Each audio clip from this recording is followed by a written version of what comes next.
And thanks again to everybody who's already spoken. And now, as people disappear to find out what the latest score is, I'm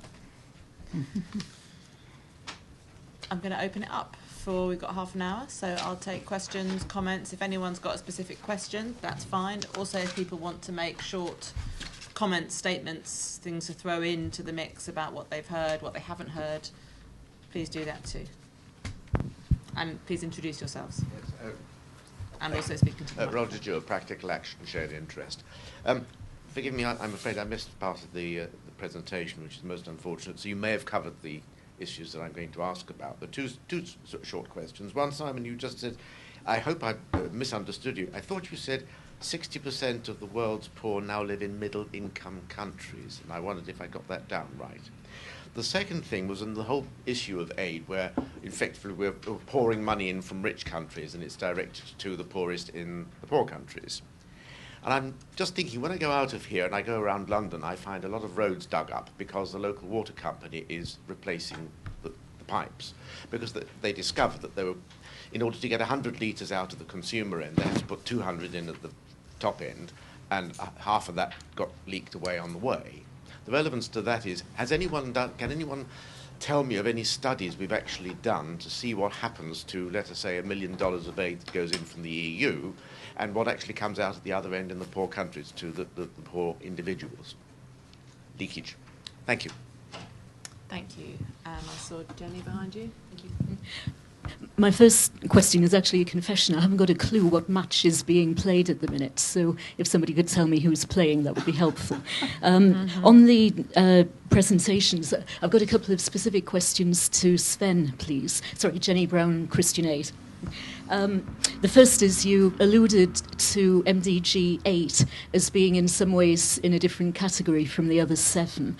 And I wondered if you could expand on that a bit and indicate how you see the European Union engaging with MDG 8 and the whole concept of the global partnership. And then the second question specifically on tax, since that is one of Christian Aid's particular obsessions. It was great that you mentioned domestic resource mobilisation is first on your list. Could you tell us where you see the European Union going next on the capital flight domestic resource mobilisation issue, and whether it really is minded to take a leadership role, which seems to be what we're all hoping for on everything? Thank you. Thanks, Jenny. Simon's just checking the score, I think. Any more in this round? No, let me go straight to you then, Sven, to kick off the answers to that. Yeah, fantastic.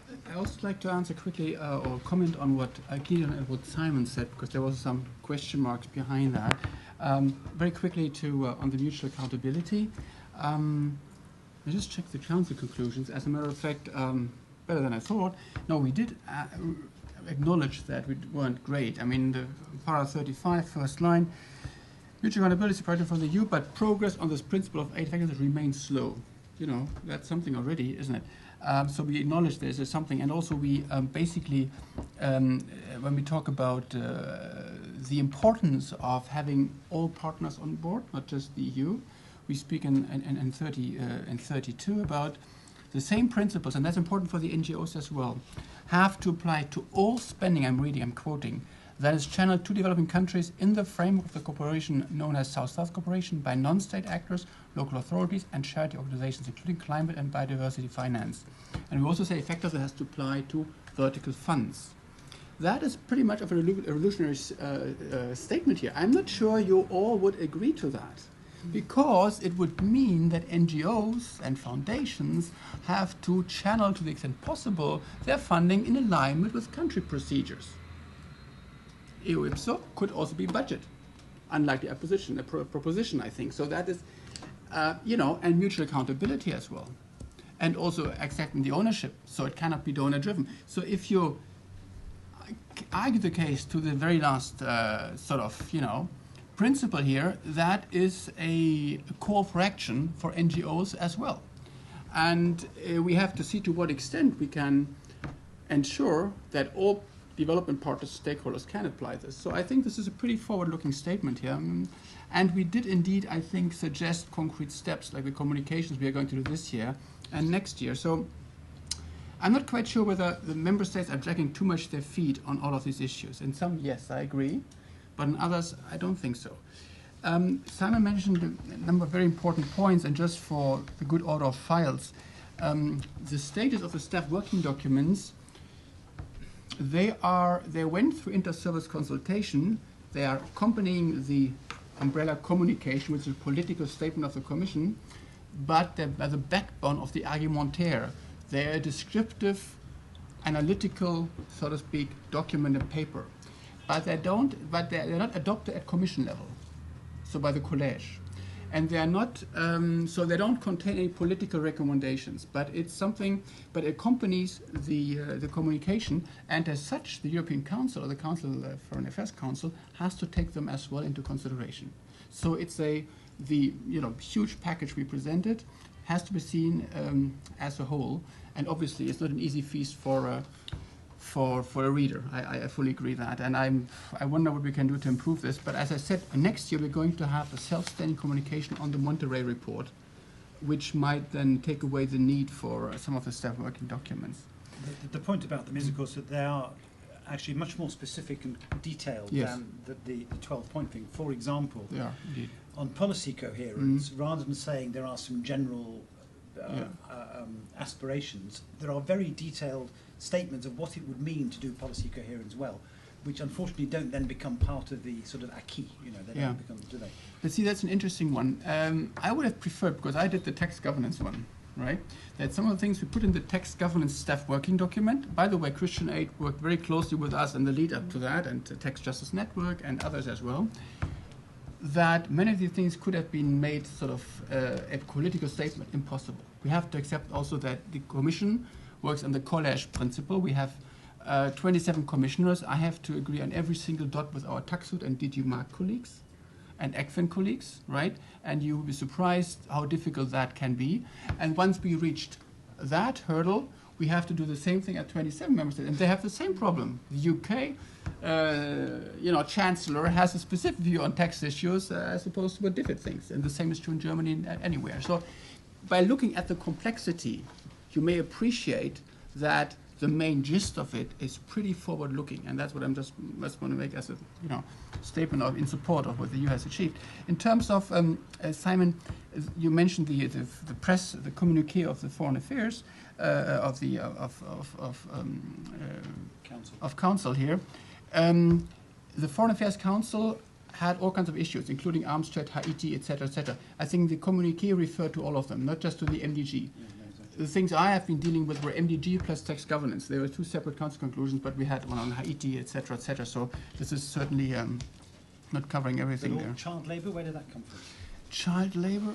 I don't know, to be honest. I don't know. I wasn't involved in the council discussions on that one. No follow-up on the spring break 2009? Yeah, indeed. I think this is a point we have to really look at. And you basically gave also the argument for that. If we had more staff, we could be more, how shall I say, responsive to this kind of accountability on what we're actually doing. Last April, we issued 28 sort of recommendations on how to move forward. We can certainly embark on explanatory exercise. What we did on the VFlex, for instance, we did indeed implement quite well. In 2009, we had 215 million spent already on 160 million. That is important. The VFlex instrument was a short-term financial response mechanism of the European Commission together with the member states to respond to the financial crisis and cater for financial needs in ACP countries, was under the Cotonou Agreement, ACP countries suffering from the crisis because of drop in export revenues or a drop in foreign exchange positions, with a view to allowing them to maintain their priority spending, notably in the social sectors.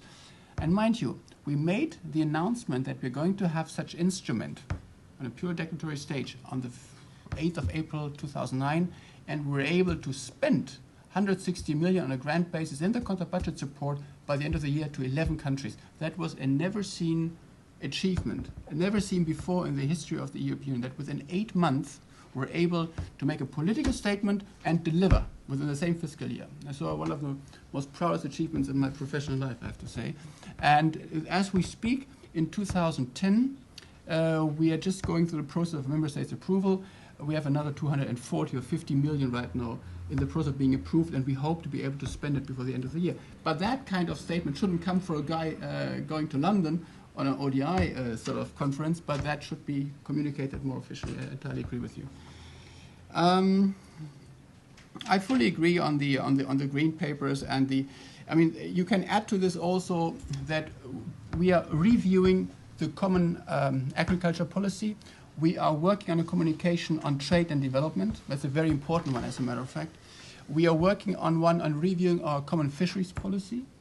This is all. This is also, the entire 8 relevant policy packages will be looked at during the next 1 or 2 years. So there is another reason why we should put it into the context of a reviewed European consensus framework.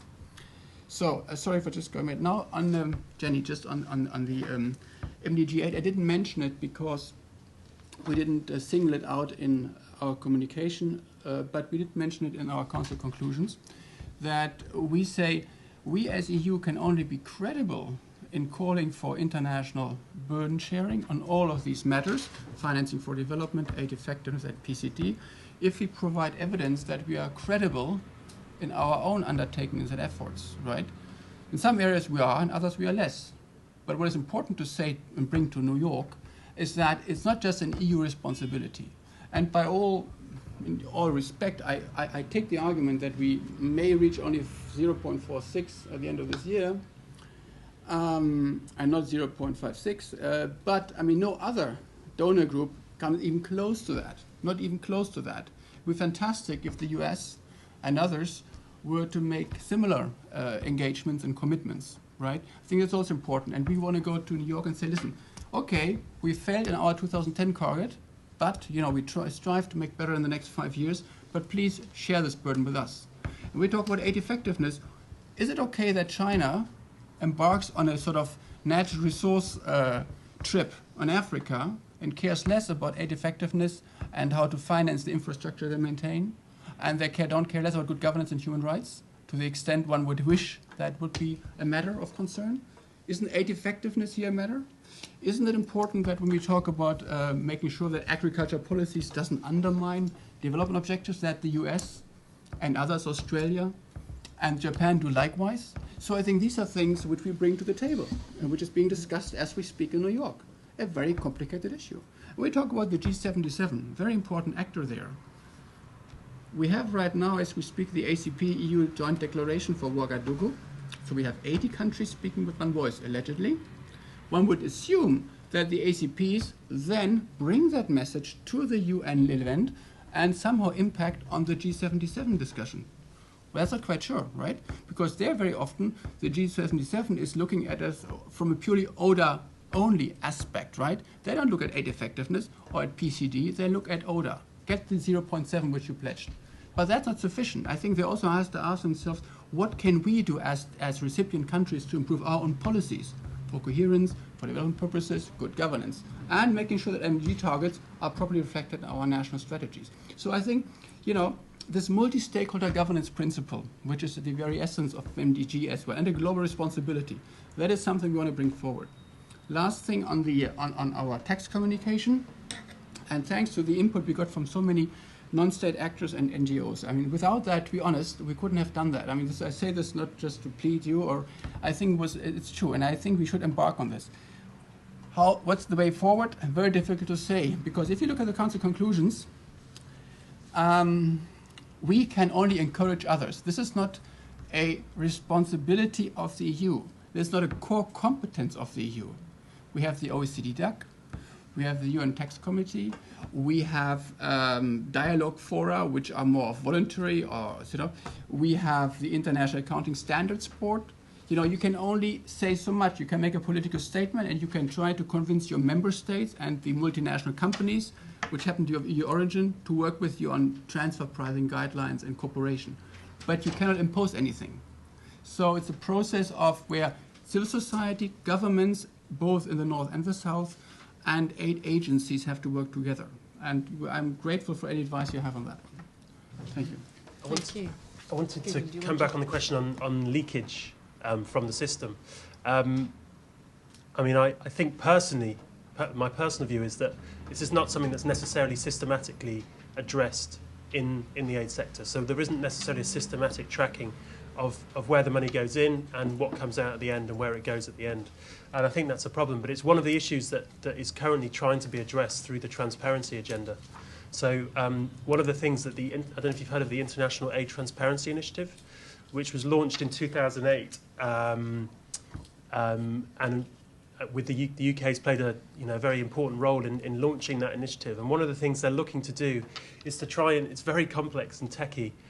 So don't have an in-depth knowledge of it. But one of the things they're looking to do is to be able to record data in such a way that you can look where the money's gone in the system, you can track it through the system, and try and see what's come out at the other end. And one of the big things about the whole transparency agenda is if we have this information much more transparent, then efforts to try and track flows and look what leakages are will be much easier in the future. So I think this is something that really is coming to the fore right now, especially because in the current economic climate, people are looking for these issues to be addressed more effectively so that we know that the money's being well spent. Thank you. Do you want to come back, comment on that, and do you want to also come back quickly on the 60% very quickly, and then we'll have round You know, for the thing is, another round. development works. This is the story about the 60%. Development works. India's now a middle-income country. Pakistan's a middle-income country, of course, Indonesia, these other places. So yeah, actually, although there are over 1 billion poor people, 60% of them live in countries which formally qualify as middle income. And the standard aid response is we don't give aid to middle income countries. So here's the huge dilemma facing ministers, actually.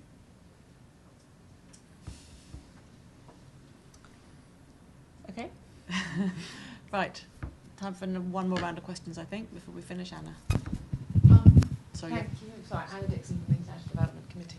Sorry, thank you. Could I just thank Sven for his very in-depth presentation.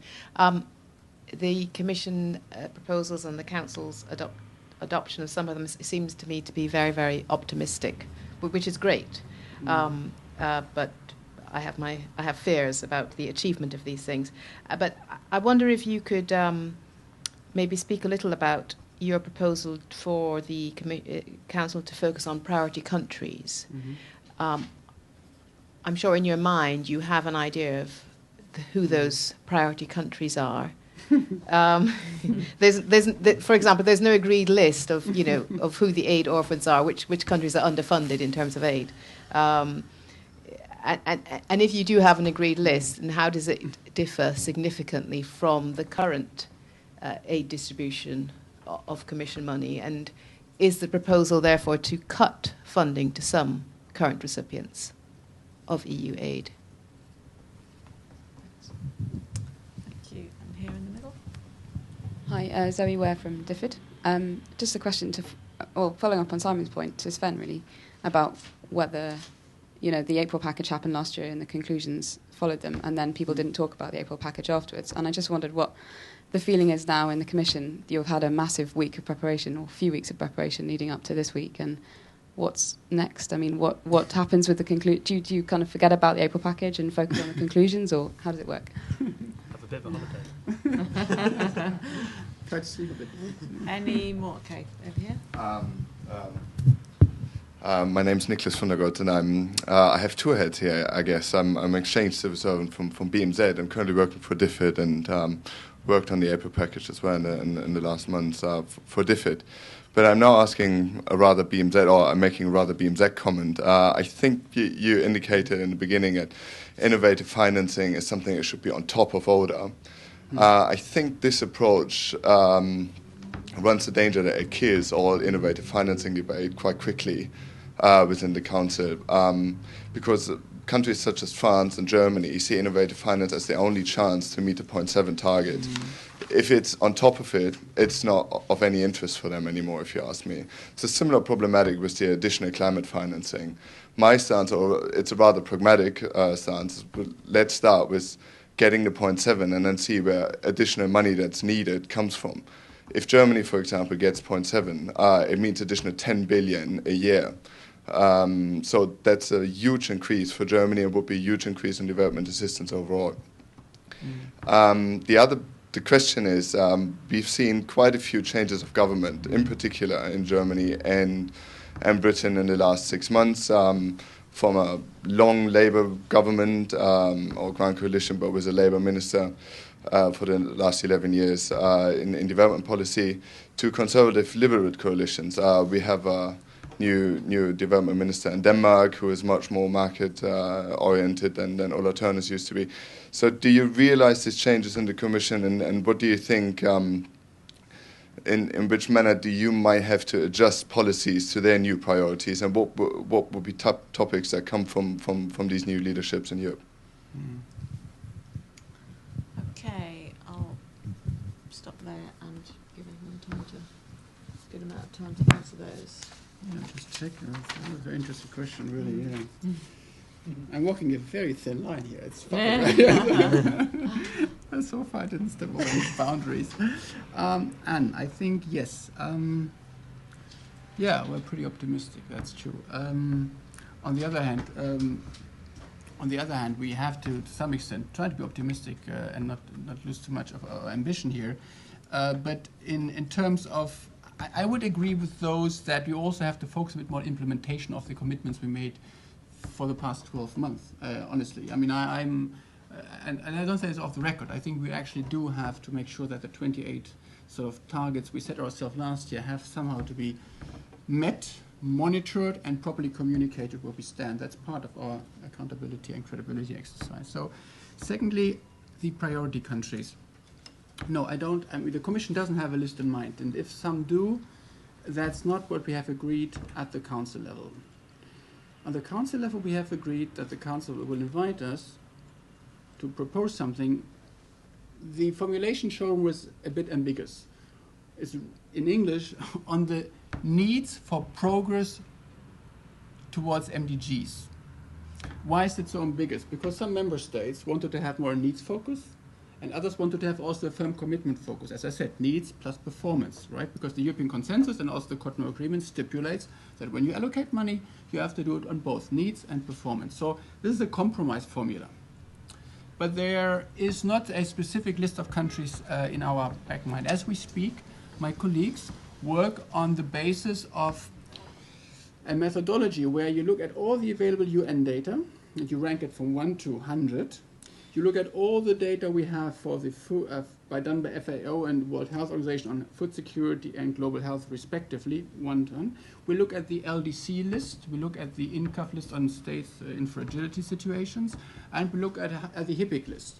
And if you match this, you come to a point where you have an overlapping gray zone of X number of countries, both ACP and non-ACP. That's the needs assessment. And I think the Commission should not try to do its own needs assessment, because we were just duplicating efforts done by people who are far more competent in this area. That's one thing. And then we have to look at the commitments. Now the trouble starts. On the commitment side, we have carried out last 6 months a midterm review under the ACP Cotonou review, right? So we looked at social governance, for instance, political governance, economic governance.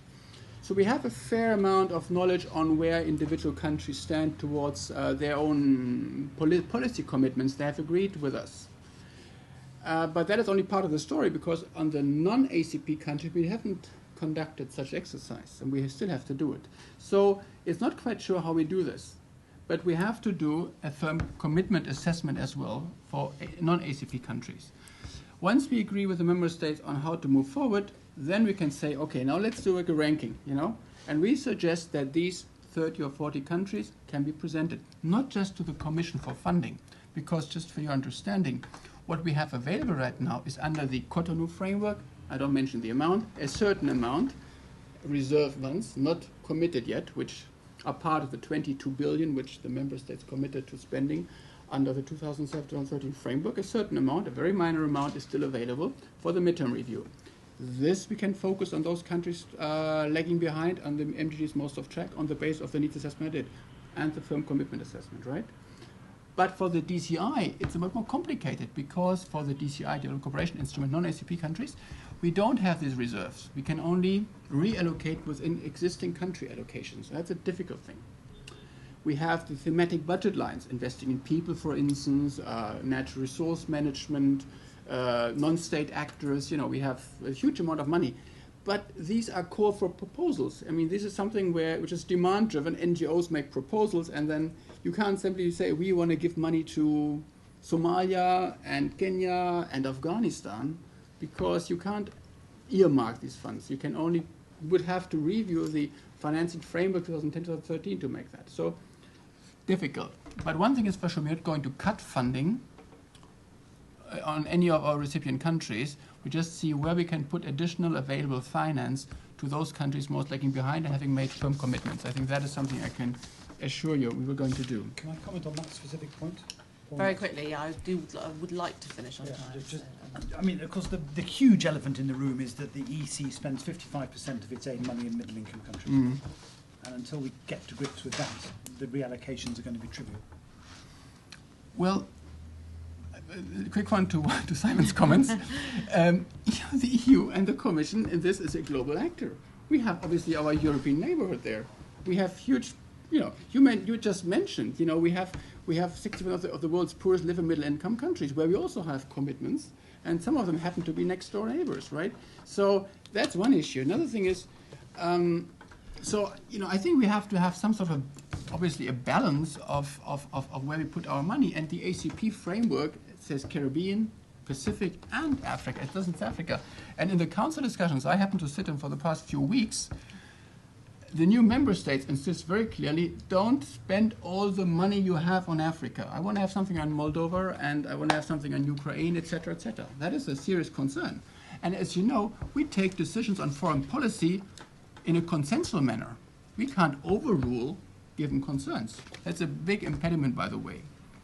Development policy, when it comes to foreign policy matters, is a consensual decision. And you have to get everybody on board before you can do any serious business. But I think I still owe a question. What's next, right? Well,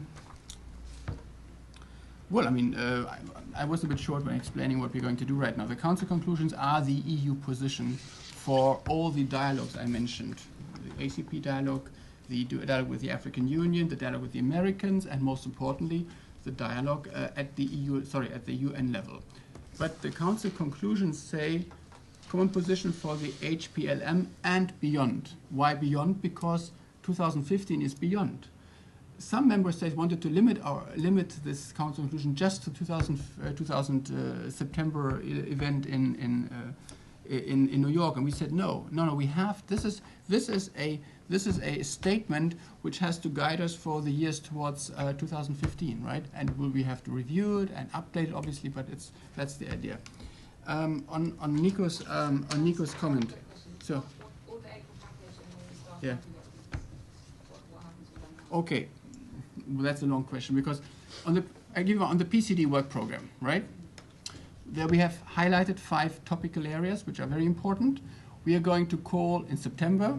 You will be seized by an invitation. You maybe not, but someone in DFID will be seized by an invitation for an expert meeting on which of the 5 areas to prioritize now and how we engage with the member states on this one, so that the guidance at EU level can be achieved for the policy decision making at wider EU level, etc., etc. Yeah. And we could give you for all 7 individual things a sort of a experts meeting we envisage to that. On Nico's question with wearing his BMZ hat, innovative financing. Yes, we don't have agreement within the EU on that. So it's all the more astonishing that in the Council conclusions it suggests that we have agreement. Because here we say on 31, I'm going to read it, innovative financing sources and mechanisms complement other resources. That's a statement, right? So, and then we say something else. And we repeat the language we chose in the 12-point action plan. We say we want to use especially those with significant revenue generation potential. That's a new statement, a very interesting one. Those who drafted that sentence had in their had in the back of their mind ideas of using carbon taxes, auctioning emissions allowances, global levies on financial transactions, on currency transactions, all this. Because if you look at the real development potential, just adding a bit of advanced market commitments or unit aid or an air levy thing, this is just adds peanuts. But if you want to talk about billions to fill the gap, then you need to look at global levies or levies which are sufficiently important that they can capture the amount. I'm just giving you the gist of it. I'm not saying this is feasible or not. I'm saying that's the reason, and the reason why we had this wording as we formulated. And if you add all this, the potential for that, you would easily reach an amount triple the times of official development assistance, easily. But you need, obviously, at least an EU-wide level agreement, and in some cases, even a global agreement on these things. Yeah. Thank you very much. That brings us to an end. Can I just remind you that the next event in this series on EU coordination and division of labour, which has been mentioned a few times this afternoon, will be on the 24th of June next week, where Simon will be in the chair, and the speakers will be Owen Barder, Sven Grimm and Jasmine Burnley from Oxfam. So thank you all very much for coming. If we could thank the speakers in the traditional manner, and maybe see some of you next week.